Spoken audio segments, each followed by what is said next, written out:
Don't forget to like, comment, and subscribe. VOK, Voice of Kalijudan. Hello VOK viewers, welcome back with me at Sutris Narlim, and in this beautiful occasion, I'm going to discuss with you about the simple past tense.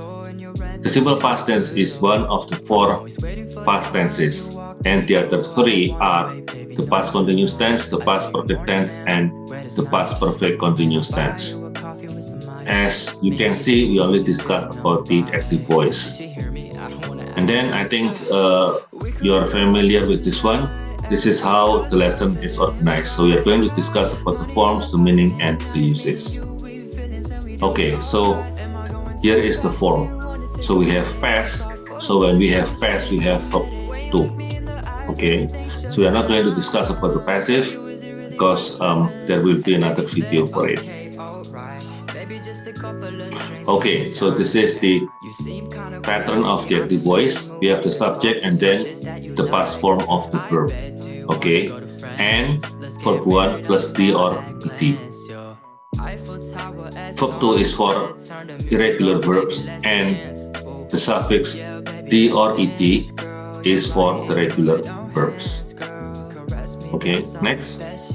Now, when we talk about the past tense, the simple past tense, we have to master these 5 patterns. Okay, we have the positive, we have the negative, we have the question, yeah, and then question with question word, and then there is one more, that is when we ask about the subject. Okay, so among the 16 tenses, only the simple past tense and the simple present tense that have these 5 patterns. And this is the first one, the positive pattern. First of all, write a subject. The addition of D or ed is valid only for the regular verbs. For example, I, you, he, she, it, we, you, they work fast. Jadi di sini kita tidak mengganti kata kerjanya berdasarkan subjeknya apa, tetapi berdasarkan kata kerjanya. Jadi semisal kita punya kata kerja work. Work ini adalah kata kerja yang reguler. Karena dia adalah kata kerja yang reguler, maka kita akan menambahkan ed di situ. Karena work tidak mempunyai kata kerja kedua yang bentuknya lain. Ya, jadi kita tidak mengganti kata kerjanya berdasarkan subjeknya apa. Tapi kita bisa pakai semua subjek, kemudian kita tambahkan ed untuk regular verb. Okay, now this is the second positive pattern. What you need to do is to write the subject, yeah, and I put in yellow. You need to supply the past form instead, and this is pure memorization. Pure memorization. So ran, you have to know that the verb ran atau berlari itu dari kata kerja to run, ran, run. Di sini kita tidak peduli subjeknya apa, tetap kita akan menggunakan ran. Jadi tidak ada lagi tambahan D atau ed, karena tambahan D atau ed itu hanya untuk kata kerja yang regular. Dan to run, ran, run adalah kata kerja yang irregular, karena bentuk pertama, kedua, dan ketiga itu bisa lain sekali dan tidak ditambahkan akhiran ed untuk kata kerja kedua maupun ketiga, sebagaimana yang kita tambahkan untuk bentuk kata kerja yang reguler. Jadi di sini kita sekali lagi saya tekankan tidak perlu menambahkan ed, dan semua subjek tetap kata kerjanya tetap verb kedua tanpa tambahan apapun. Kemudian ada yang bertanya begini, loh, kata kerja ini ada yang regular, ada yang irregular. Itu bagaimana kita tahunya? Seperti yang saya tulis di atas, ini adalah pure memorization. Artinya adalah bahwa Anda harus menghafalkan. Jadi ini memang hafalan murni. Kalau nggak hafal bagaimana? Ya Anda tidak akan bisa membuat kalimat dalam bentuk past tense secara benar. Karena kalian harus menghafal. Tahunnya bagaimana? Satu kata kerja ini adalah kata kerja regular atau irregular, yaitu Sekali lagi harus diingat, ya, harus diingat. And then this is the negative pattern. It is very easy actually, yeah. We put did not, and then we have to put the infinitive form of the verb. For example, I, you, he, she, it, we, you, they didn't work fast or did not work fast. Ya, sekarang bagaimana untuk kata kerja yang tadi irregular seperti run, run, run? Tetap sama. Maka pada saat menjadi negatif, kata kerja baik yang tadinya itu regular maupun irregular harus kembali ke verb pertama. Seperti ini. Jadi rumusnya negatif itu adalah kita tambahkan did not plus verb pertama. Oke, so among the 16 tenses, dari 16 tenses yang kita tahu, hanya ada 2 tenses di mana pada bentuk negatif dan tanya, kata kerjanya berubah menjadi verb pertama. Kedua tenses tersebut adalah simple present tense yang kita telah belajar sebelumnya, serta yang kedua adalah tense ini, yaitu simple past tense yang sekarang kita sedang diskusikan. Oke, sekarang kita lanjutkan.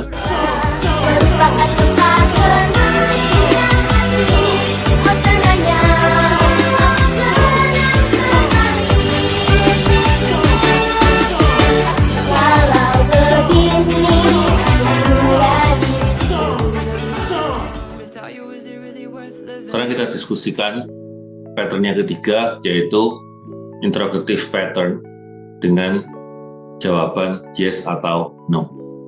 Caranya gampang, yaitu yang perlu kita lakukan adalah menaruh auxiliary did.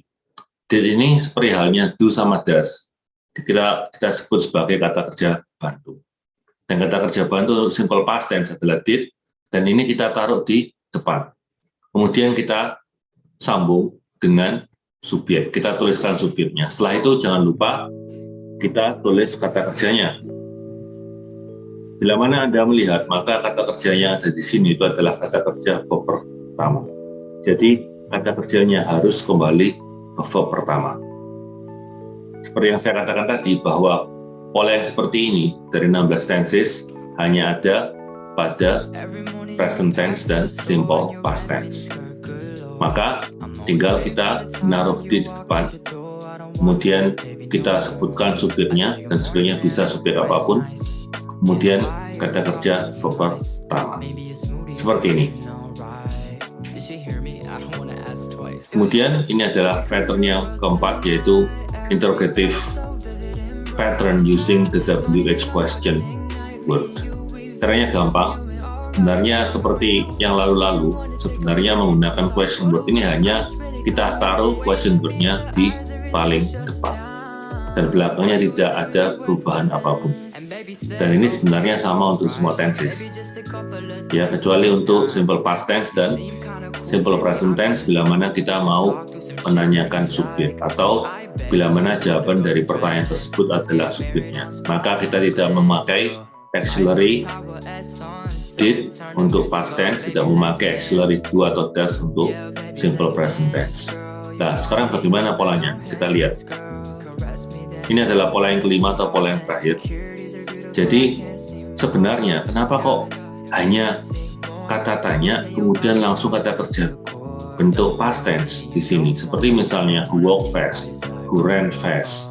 Karena jawaban dari pertanyaan ini adalah subjek dari kamu.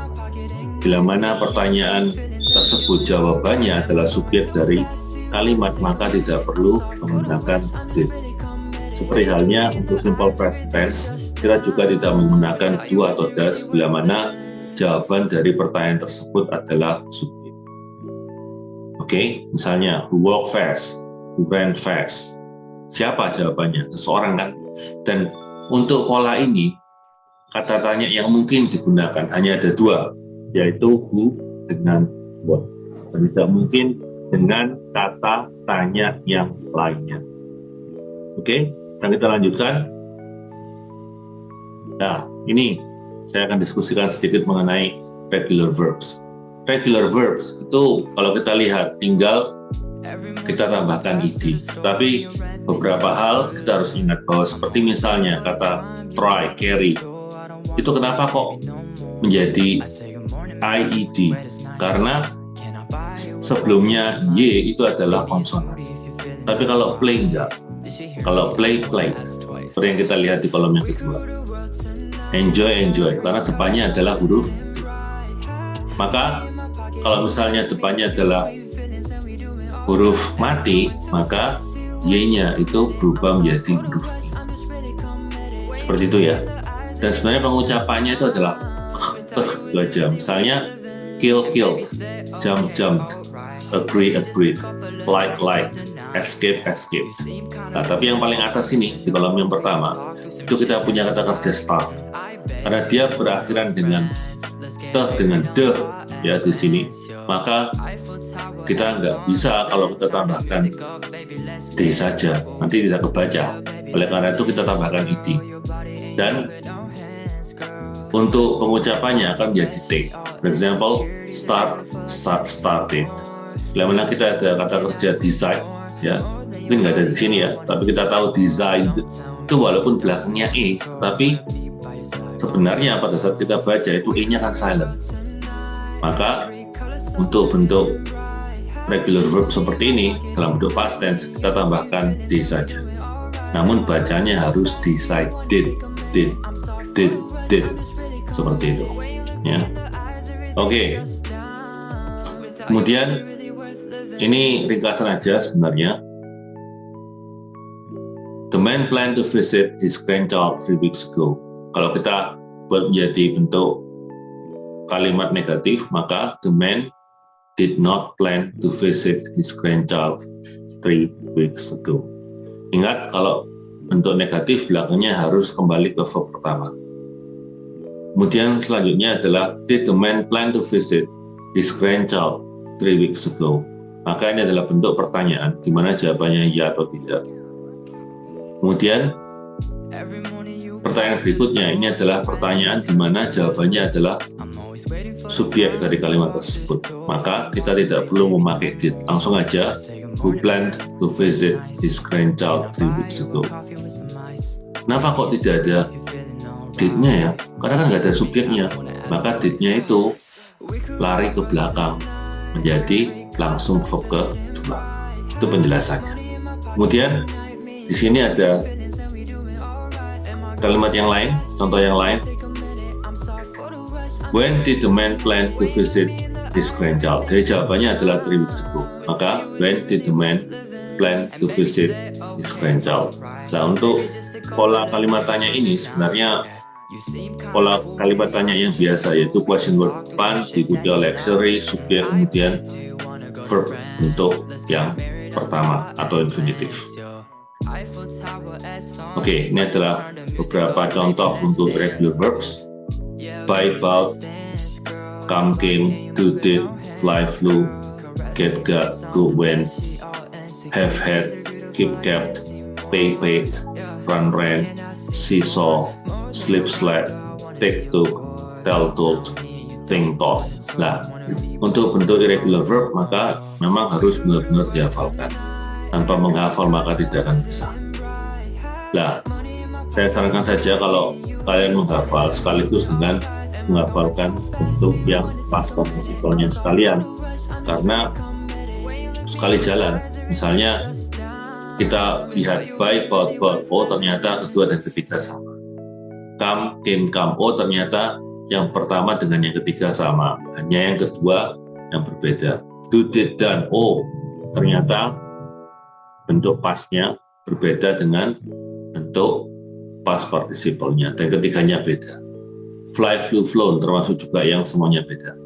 Jadi saya sarankan saja bahwa kalau menghafalkan langsung dengan verb ketiganya. Go, went, gone juga semuanya lain. Have, had kebetulan kedua dan ketiga sama. Keep, kept, dua dan tiga sama. Pay, paid, dua dan tiga sama. Run, ran, maka bentuk ketiga sama dengan bentuk pertama. Kemudian ada see, saw, seen, ketiganya beda. Sleep, slept, maka dua dan ketiganya sama. Take, took, taken, ketiganya beda. Tell, told, 2 dan 3 sama. Kemudian think, thought, 2 dan 3 sama. Ya, jadi ada baiknya kalau kita belajar langsung saja kita hafalkan bentuk kedua dan ketiga. Kemudian di sini ada sedikit contoh, ya kita lihat.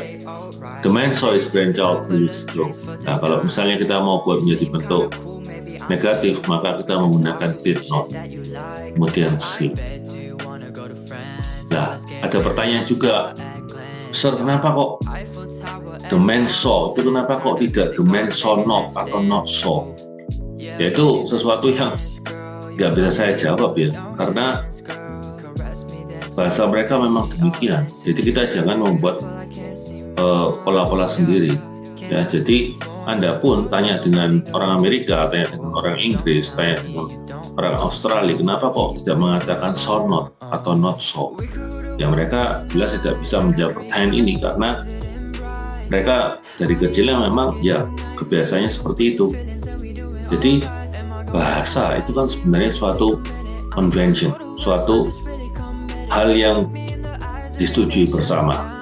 Ya, hal yang sama juga kita nggak bisa menanyakan misalnya kenapa kalau dalam bahasa Jawa 20 itu 20, tapi begitu kita bilang 21 itu selikur, mungkin bagi yang nggak tahu bahasa Jawa mungkin 20 tahu, ditambahkan 1, 20 siji, 20 loro, 20 telu, 20 papat, 25, padahal nggak ada itu semuanya. Yang ada adalah selikur, 22, 23, 24, dan 25 itu bukan 25 atau 25, tetapi selawe. Nah, hal yang seperti itu kita memang harus perhatikan. Jadi dalam bahasa itu kita harus siap untuk belajar mengenai hal-hal yang irregular, ya, hal-hal yang tidak teratur, di mana hal-hal ini memang secara natural diucapkan demikian.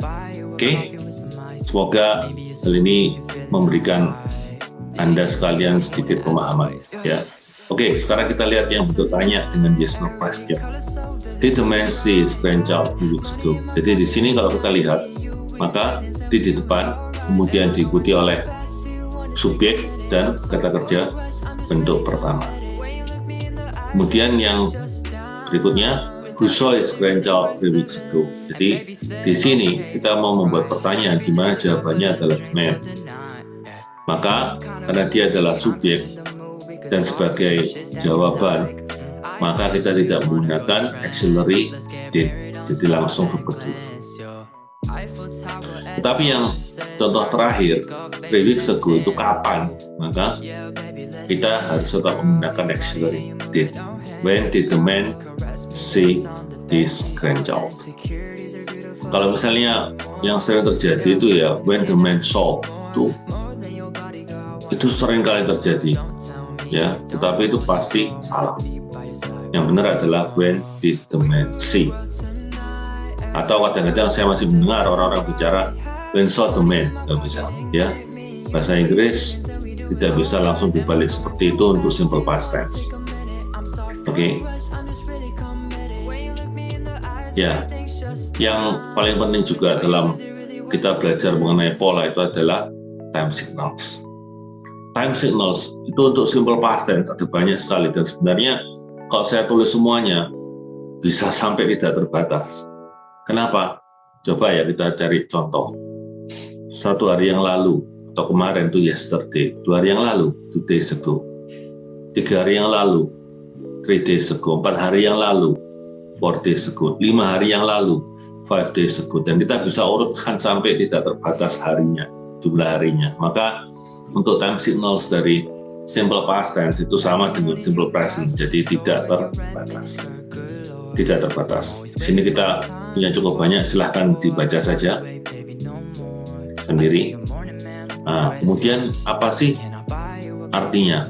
We use the simple past tense to express an action that occurred and was completed at a particular time in the past. Jadi sudah selesai, terjadi di masa lampau dan sudah selesai. Nah, kemudian bagaimana dengan present perfect? Nah, kalau present perfect itu memang sudah terjadi, namun untuk present perfect kita harus ada syaratnya, yaitu mempunyai hubungan dengan masa sekarang. Bila mana sesuatu itu nggak ada hubungannya dengan masa sekarang, maka kita gunakan past tense. Contoh, he didn't do it. Ya, kalau kita bilang he didn't do it, artinya adalah bahwa dia tidak mengerjakan hal itu. Ya sudah, nggak mengerjakan, ya sudah. Apakah masih bisa dikerjakan? Tidak bisa, karena sudah selesai, karena sudah completed, karena sudah lewat. Tapi kalau saya bilang he hasn't done it, artinya adalah dia belum, maka akan ada suatu ketika di mana pekerjaan tersebut akan dilakukan. Jadi beda ya, tidak dengan belum. Kalau present perfect itu belum, ya. Kalau past tense tidak. Misalnya dia tidak menyelesaikannya, dengan dia belum menyelesaikannya, itu kan lain. Kalau tidak, ya sudah, berarti tidak ada kesempatan lagi untuk menyelesaikan. Tapi kalau belum, maka ada kesempatan di mana dia bisa menyelesaikan. Oke, dan hubungan antara past tense dan perbedaannya dengan present perfect ini kadang-kala masih sering bingung. Ya, oleh karena itu saya jelaskan di sini. Lah, ini yang juga sangat penting, masih berhubungan dengan apa yang saya katakan tadi, maka tidak ada hubungannya dengan masa sekarang. Ya, past tense itu nggak ada hubungannya dengan masa sekarang. Oleh karena itu, sejarah ya pasti menggunakan simple past tense, karena apa yang terjadi di masa lampau tidak ada lagi ya yang bisa kita rubah. Ya, selesai ya. Tidak ada yang bisa kita lakukan untuk merubahnya, namun hanya belajar dari sejarah tersebut. Oke, sekarang ini yang sering kali ya saya ditanya juga, dosen, kan past tense itu ada was sama were. Don't they also belong to the simple past tense as well? Nah, dari tadi kita diskusikan patterns-nya, dari pertama positif, ya bahkan positifnya ada dua, kemudian negatif, kemudian yes no question, kemudian question with question word, kemudian question with question word asking about the subject. Itu kok nggak ada was were-nya ya? Nah, sekarang penggunaannya was sama were gimana ya? Oke, sekarang kita lihat. Sebenarnya penggunaan was atau were dalam bentuk simple past tense itu sama persis dengan penggunaan am is are yang diikuti oleh non-verbs. Nah, apa saja non-verbsnya? Mari kita lihat. Oke, jadi to be untuk past tense adalah was were, dan bila mana dia tidak diikuti oleh kata kerja, maka kita bisa lihat di sini bahwa yang ada adalah kata benda. Yang kedua kata sifat, kemudian kata keterangan waktu, kemudian kata keterangan tempat, dan yang terakhir adalah prepositional phrase atau frasa preposisi. Jadi misalnya kita mau bilang he an athlete, nggak bisa. Kita harus bilang he was an athlete. Ini kalau sudah lampau semua ya. Kalau sebelumnya kita juga belajar mengenai to be dalam bentuk simple present tense, itu am is are. Jadi yang dari am sama is itu berubah menjadi was untuk past tense, dan are menjadi verb. Oke, itu adalah rumusnya. Kemudian yang kedua, bila mana kita mempunyai subjek, kemudian diikuti oleh kata sifat, harus dengan to be. Nah, karena di sini kita membahas mengenai simple past tense, maka kalimatnya juga simple past tense. The issue was sensitive. The issue was sensitive. Kalau present bagaimana? Ya is, gitu ya. Oke, sekarang yang ketiga adalah subjek, to be, adverb of time atau kata keterangan. Contoh, the meeting was this morning. The meeting was this morning. Terus kalau meetingnya besok ya is, bukan was karena besok. Ya, yang keempat, subjek to be diikuti oleh kata keterangan tempat. Contoh, they were there. Ya, they were there. Yang kelima, subjek ditambahkan to be, ditambahkan prepositional phrase atau frasa preposisi. Caranya bagaimana membuat prepositional phrase? Cara membuatnya adalah kita pertama harus tahu preposisi atau kata depan apa yang cocok di situ. Kemudian kita berikan kata benda atau frasa kata benda. Contoh in di sini. She was in the library. Maka in the library diikuti oleh noun phrase yaitu the library. Noun yang di depannya diikuti oleh artikel yang definitif. Oke, jadi tolong diingat bahwa kita menggunakan to be dalam bentuk past tense yaitu was atau were itu ada dua sebenarnya. Yang pertama bila mana dia tidak diikuti oleh verb. Jadi tidak diikuti oleh verb adalah 5 konstruksi ini. Apakah bisa to be ini bentuk was were diikuti oleh verb? Bisa. Ya, to be bisa diikuti, was were ini bisa diikuti oleh verb ing. Nah, itu kita namakan past continuous. Dan kita akan belajar mengenai past continuous di video berikutnya slide. Kalau misalnya subjek kemudian to be, was sama were dikasih verb ketiga, bisa apa enggak? Oh ya bisa. Itu nanti adalah bentuk passive voice. Bentuk passive voice untuk the simple past tense. Oke, saya kira demikian ya. Jadi jangan bingung.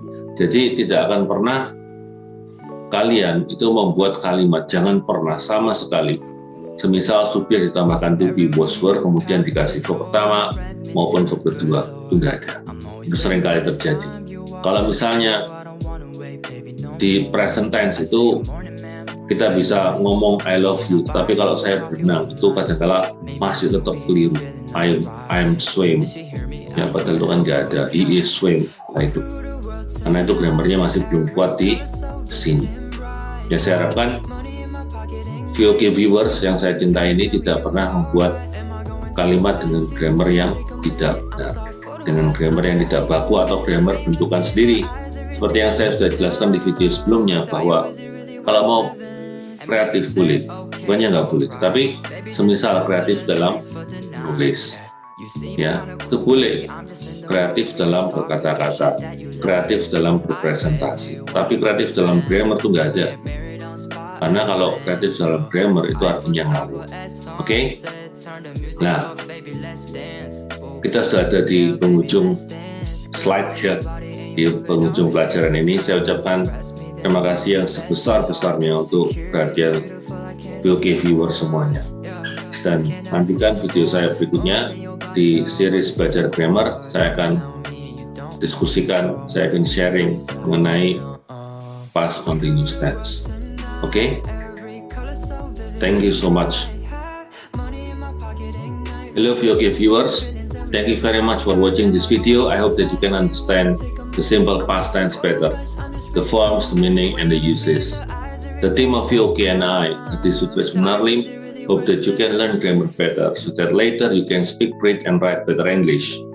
Now that you think this video can do good to other people, share this video and others of VOK so that they will get the benefits and more, they will get to know your study program, the English Language Education Study Program of Vidya Mandala Catholic University Surabaya that we all love better. So once again, like, subscribe, and ask questions if you have any. Last but not least, let's keep learning English grammar. Thank you.